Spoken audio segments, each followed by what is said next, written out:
Today, we're going to learn about 7 psychology secrets that school never taught you. Now, let's begin. Number 1. The penny experiment. Have you ever tried to remember what a penny looks like? Almost everyone would know right away. It's a brown coin with Abraham Lincoln on it. But what about the rest? Do you know what the words say? Do you know what building is on the back? This seems like something we should know, right?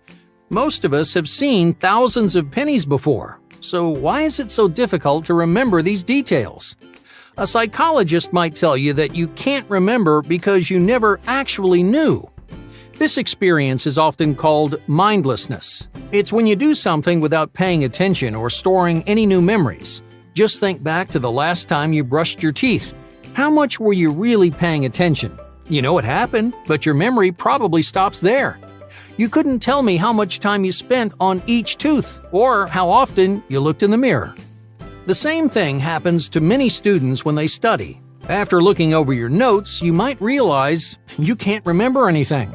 The problem isn't your memory. Instead of encoding new information, you were studying mindlessly. You stop focusing on the specific pieces. And when that happens, you don't actually learn anything.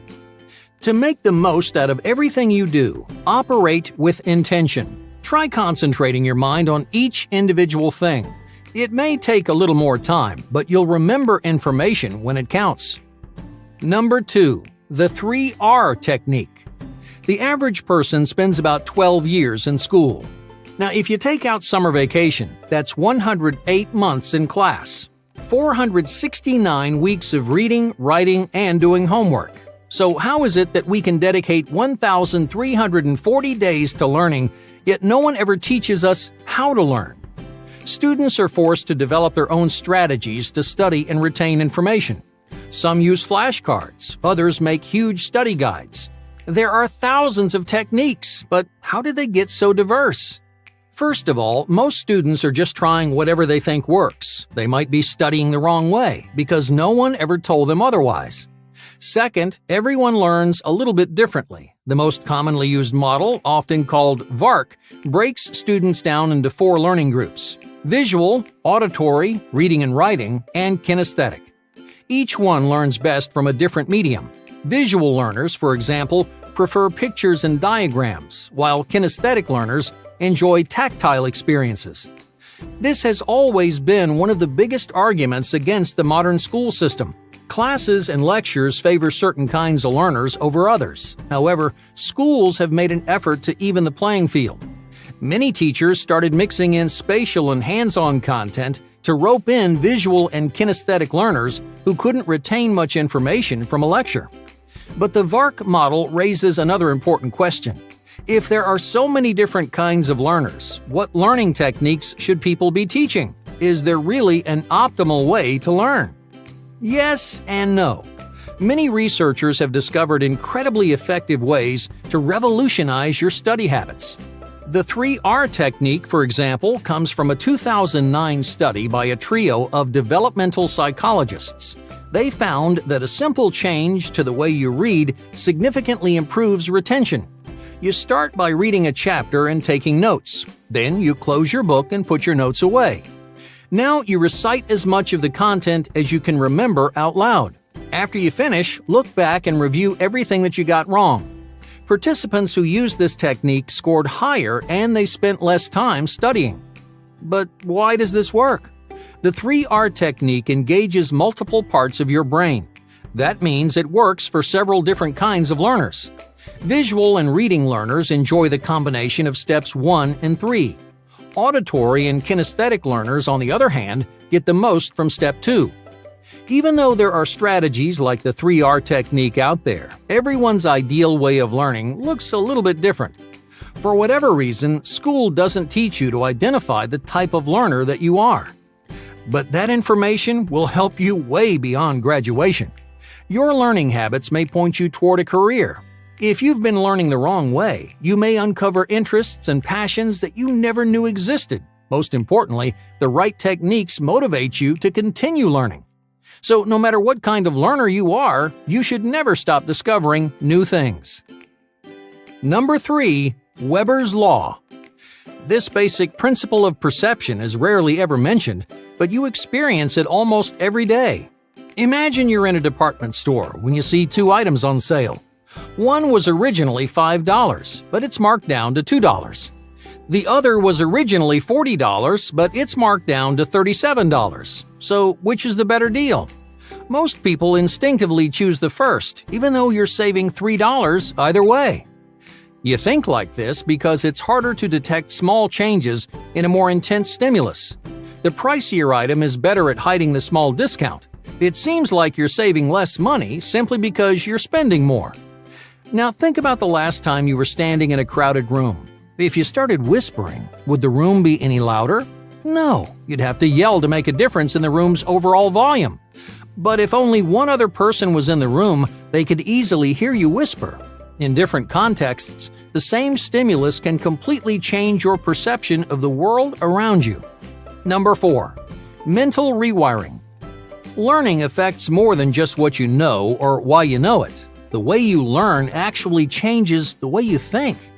You develop different habits and cognitive models. You use particular references because your memories are structured differently than everyone else's. Those unique thought patterns change the way your brain functions. They activate new neurons. They strengthen connections in certain places while leaving others unused. Schools tell you what you need to know, but they forget to consider how that knowledge might change who you are. Number 5. Cognitive upkeep. Have you ever heard the phrase, "It's just like riding a bike"? It means you never really forget how to do something. People often believe once is enough, that their skills will stick around for years, whether they practice or not. But even riding a bike isn't really like riding a bike. There are some parts of your body that will remember how to balance, pedal, and steer. Even if you haven't ridden for 10 years, you won't have to relearn the basics. But you won't be good at it either. You'll feel wobbly and out of control. You'll wonder how you were so good at it as a kid when you can barely do it now. Your physical and cognitive abilities need regular exercise to stay sharp and capable. If you're not regularly using them, they'll fade. To guarantee you stay good at something, consistent practice is the best thing you can do. Whether it's math, dancing, or playing video games, regular rehearsal will keep your talents intact. Number 6. The Barnum Effect.